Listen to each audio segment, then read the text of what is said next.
Let's begin with a basic explanation of the class trial. So, your votes will determine the results. If you can figure out who done it, then only they will receive punishment. But if you pick the wrong one, then I'll punish everyone besides the blackened, and the one that deceived everyone else will graduate. Okay, well, I'll leave the rest up to you. Well then, let's discuss the specifics of the victim. First, we need to clarify who exactly the unidentified victim is. It's Kyoko! There's no other explanation! But Kyoko's standing right there. No! That's a ghost! But she has legs and stuff. Well, that's just because she's like the latest evolution in ghost technology! There's a limit to how much ridiculousness I can tolerate. Okay. So I just have to prove that the corpse isn't Kyoko, right? Then let's compare Kyoko's traits to the traits of the dead body. Her traits?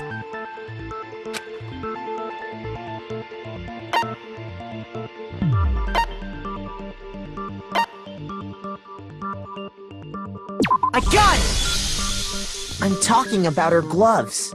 They'll give us some insight into the mystery. I'm sure of it. In that case, I think it would be helpful if someone explained why she actually wears those gloves. And would you happen to know the answer? In fact, Monokuma told me. Apparently you have scars on your hands you don't want anyone to see. Oh! You know, now that I think about it, the corpse wasn't wearing any gloves, right? They probably just got burnt up in the explosion. I'm not convinced. The ghost is just trying to fool us all.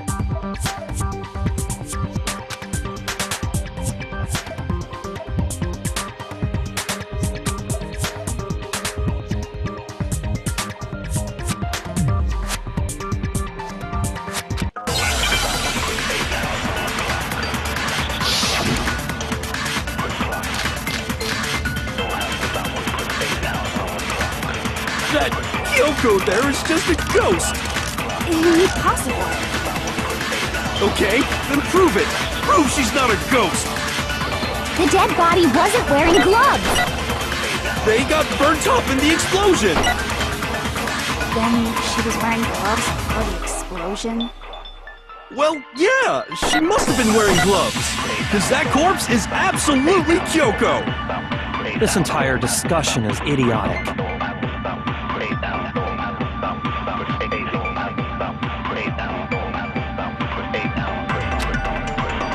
That Kyoko there is just a ghost! Impossible. Okay, then prove it! Prove she's not a ghost! The dead body wasn't wearing gloves. They got burnt up in the explosion! Then she was wearing gloves before the explosion? Well, yeah, she must have been wearing gloves. No, he's wrong.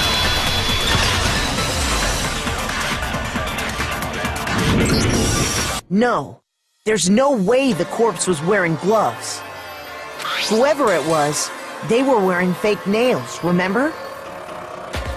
I imagine trying to wear gloves over nails like that would have been a pretty big pain. Besides, Kyoko wears gloves to hide her hands, right? It'd be pretty weird for someone who's self-conscious about their hands to wear fake nails, don't you think? Jeez, man, you don't know women, huh? They're complicated like that. If anyone doesn't know women, it's you. Well, Kyoko, any thoughts? These gloves were custom made to the size of my hands to make sure they don't interfere with my daily life. If I wore fake nails, the gloves wouldn't fit properly. Then that's that. The dead body doesn't belong to Kyoko. Which should have been obvious since she's standing right here. Okay, so then, who's the real victim? First, we need to figure that out. That's the first thing I said. You're the one who's been dragging us around in circles.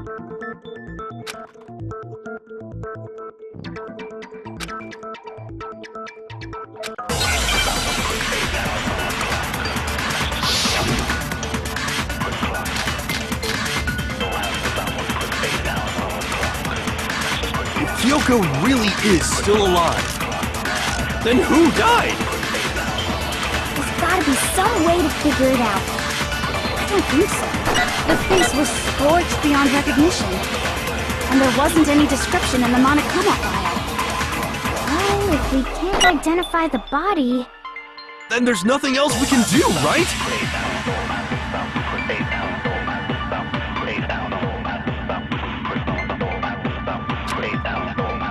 If Kyoko really is still alive, then who died? There's gotta be some way to figure it out. I don't think so. The face was scorched beyond recognition. And there wasn't any description in the Monokuma file. Well, if we can't identify the body... No, it's wrong.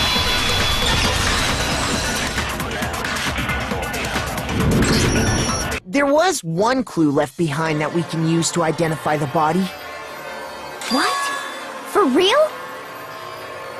If you're lying, we'll die a cruel and unusual death. Cruel and unusual death. This I gotta see. She's just being stupid. Ignore them, Makoto. Tell us what you're talking about. The key to figuring out who it was is the tattoo on the back of her hand. Oh, yeah. The design's pretty strange, huh? Is this a dog? Her master must have made her get it. To be like, you're my bitch.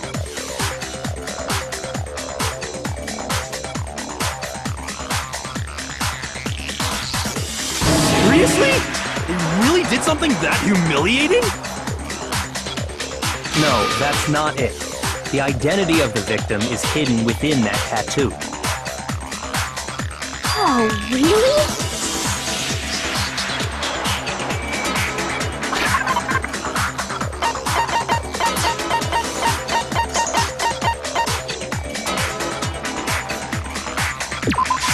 I got it! The Fenrir Mercenary Corps.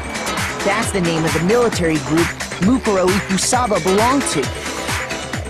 Okay, so... To show that they're a member of the team, each soldier that joins the squad would get a tattoo representing Fenrir somewhere on their body. Fenrir?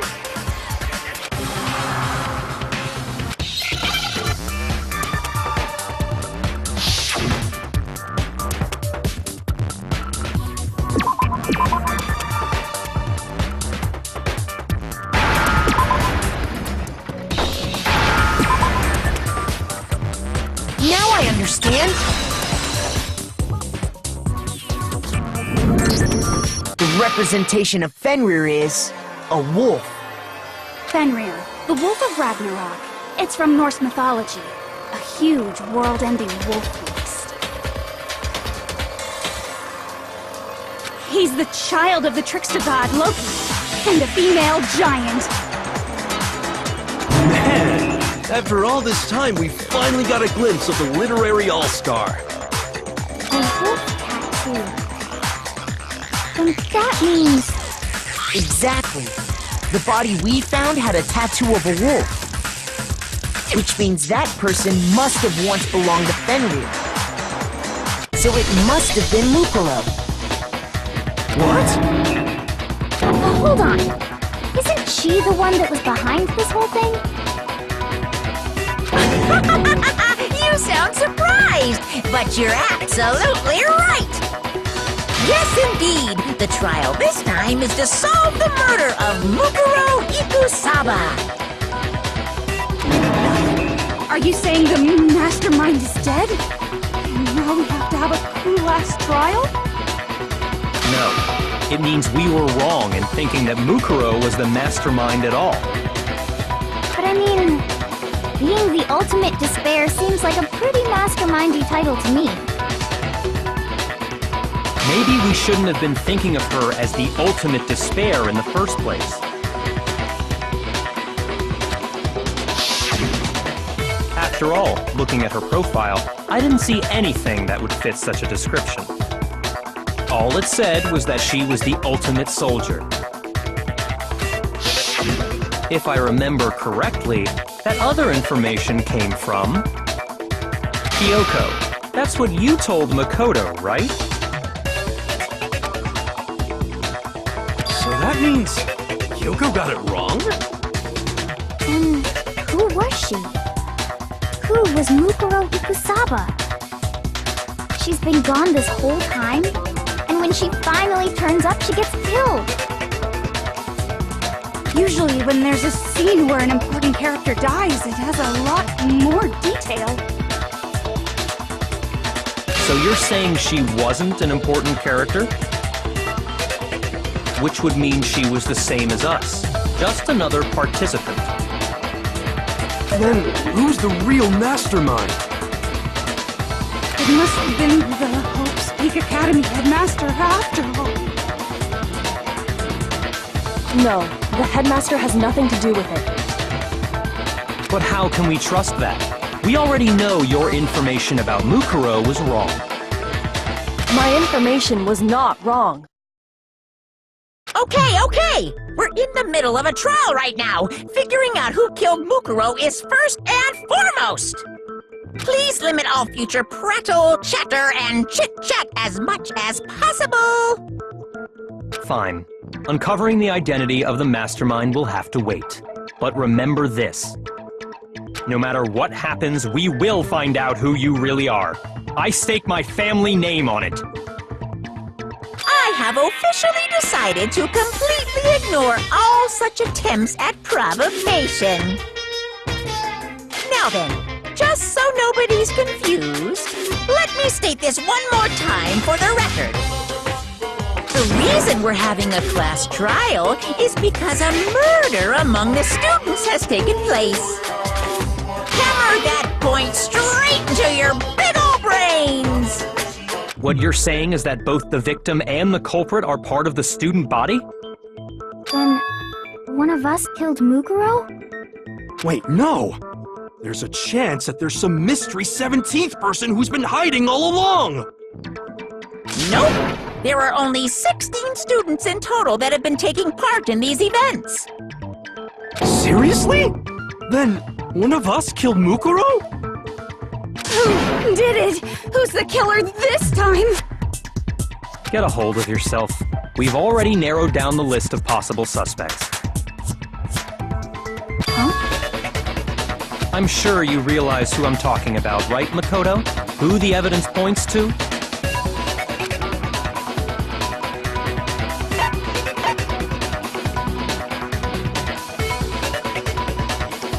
I got it! You've narrowed it down to Kyoko and me, right? Why do you say that? Allow me to explain. just after nighttime last night, I went to the garden, so I can confirm that at that point, there was no dead body there. So, the murder must have taken place after I left the garden. However, Hiro, Toko, Hina, and I were in the gym the entire time. The gym? That's right. The four of us were there trying to dismantle Monokuma. The whole time we were very careful not to go anywhere alone. We even went to the bathroom in pairs. All of which is to say, the four of us all have alibis. The only ones without alibis Are me and Makoto. That's why you're able to narrow down the list of suspects. Exactly so.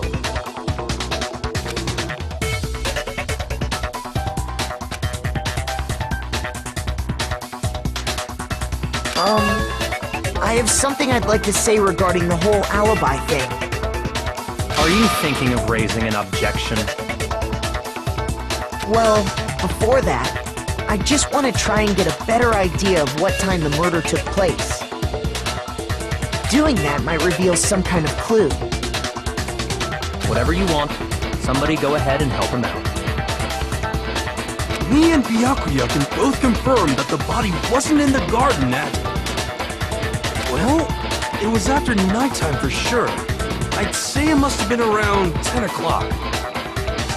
So the murder must have happened after 10 p.m.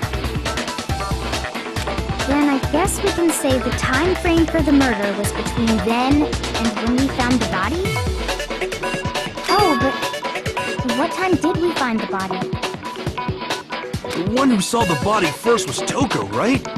And she went to go get the pickaxe.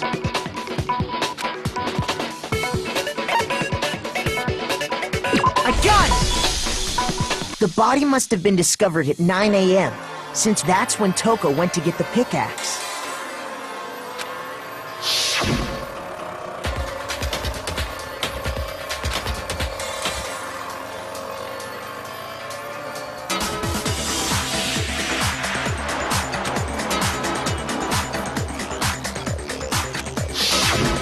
He's right.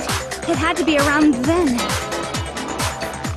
So we can be totally sure the murder happened sometime between 10 at night and 9 in the morning. For me, I was already asleep before nighttime hit, so I don't have an alibi after 10 o'clock. But I'm sure I met up with everyone else before 9 this morning. We ran into each other in the dining hall, right? That was around... Oh yeah! Right around 7:30. I remember checking right before I went in, so I'm totally sure about it. Which means from 10 p.m. to 7:30 a.m., you don't have an alibi.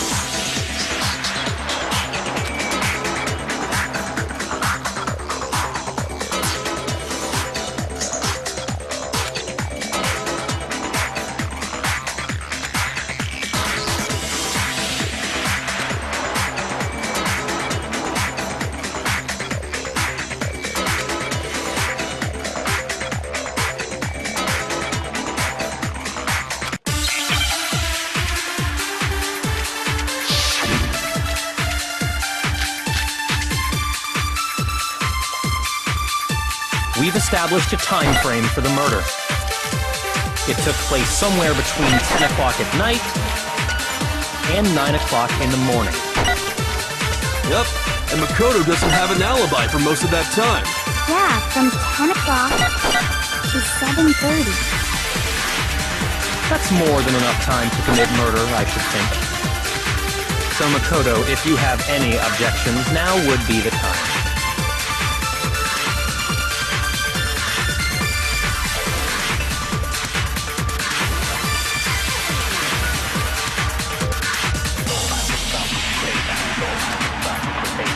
We've established a time frame for the murder.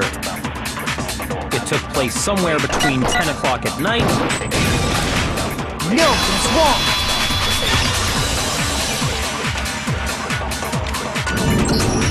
Actually, the murder couldn't have happened anywhere near 10 o'clock. It had to have taken place way later. And what makes you say that? Because of the sprinklers in the garden. The sprinklers are set to go off right at 7:30 every morning, right? So if the body had been in the garden before 7:30, then it should have been completely soaked. Oh, hold on! I remember this part perfectly. The body was wet. Dripping wet, in fact. Sorry, Toko, but you're wrong. I'm wrong? How? Are you saying only the mouth down south was wet? How dare you spew such indecent words! No, I'm saying that the body was wet, but not because of the sprinklers. What do you mean? By denying the sprinkler, are you trying to deny my entire existence? Man, you're totally wacko. If you really think it wasn't the sprinkler, you'd better tell us why!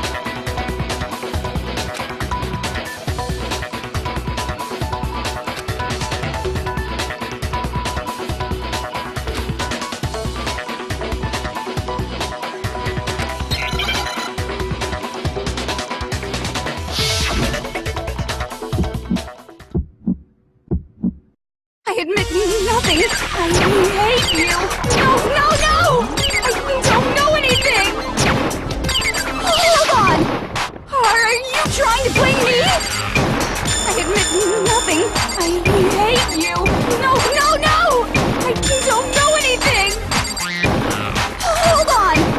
Are you trying to blame me? I admit nothing. Are you trying to blame me? I admit nothing. I hate you. No, no, no! I don't know anything! How can you say it wasn't the This should prove it.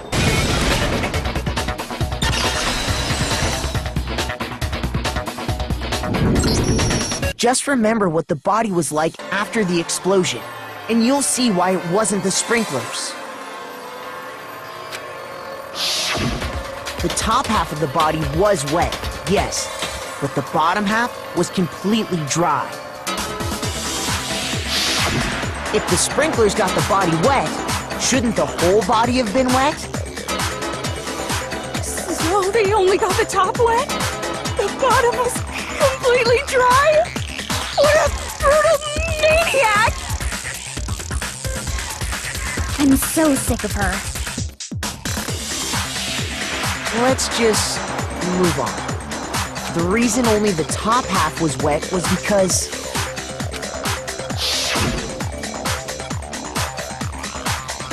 while the body was still on fire, I doused it with water. But only the part on fire, the top half. Oh, then I guess the sprinklers really didn't do it. So if the sprinklers didn't get the body wet, then the murder must have taken place sometime after the sprinklers turned on at 7:30 in the morning. Which means she must have been killed sometime between then and when the body was discovered at 9. But Makoto's alibi was only missing from 10 o'clock last night to 7:30 this morning, right? So there's no way Makoto could have done it! I guess you had an alibi after all. Good for you! In which case, the only one left without an alibi is Kyoko.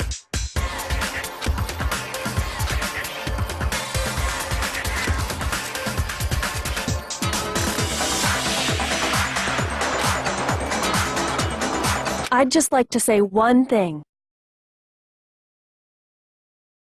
If you vote for me and I die here, the mystery of this school will stay hidden forever. Which is why I can't let that happen.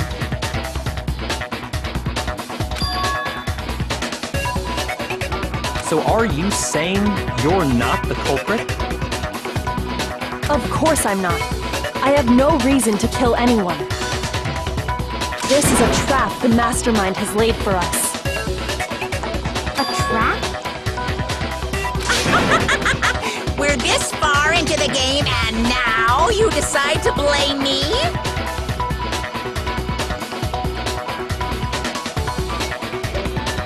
Stop wasting time! Stop wasting energy! You really think your little trick is gonna work? Shut up, you! You got it, boss! Shutting up now! Anyway, Kyoko, you actually did have a reason to kill her. Huh? She did? She thought Mukuro was the ultimate despair. In other words, the mastermind behind everything. So she killed her to try and put a stop to all this. Isn't that right, Kyoko? But you made one catastrophic mistake. Mukuro wasn't the mastermind at all. And as a result, we were forced into another trial, something I'm sure you weren't at all expecting. So, that was her motive? If she had a motive and no alibi, well then, I think it's pretty clear Kyoko's gotta be the culprit.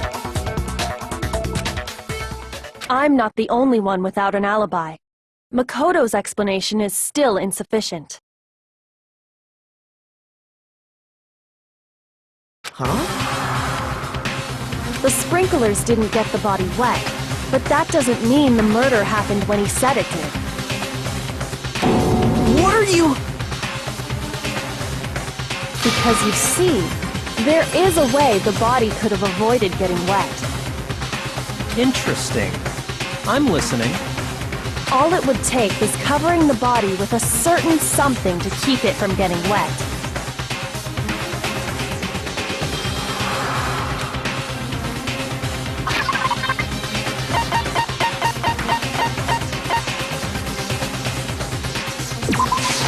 I got it! You're talking about the tarp, aren't you?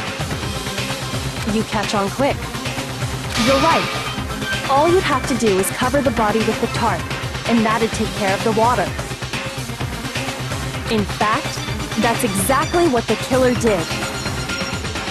The dirt pattern on the tarp can attest to that. Only one side of the tarp got dirty, because that's the side that got covered in water. The side that faced down over the body, meanwhile, kept perfectly clean. This proves that the killer used the tarp to keep the body from getting soaked. But why would they go to all that effort just to keep the body from getting wet? Most likely so they could cloud the issue of when the murder actually took place. In other words, to create an excuse exactly like the one Makoto just gave us.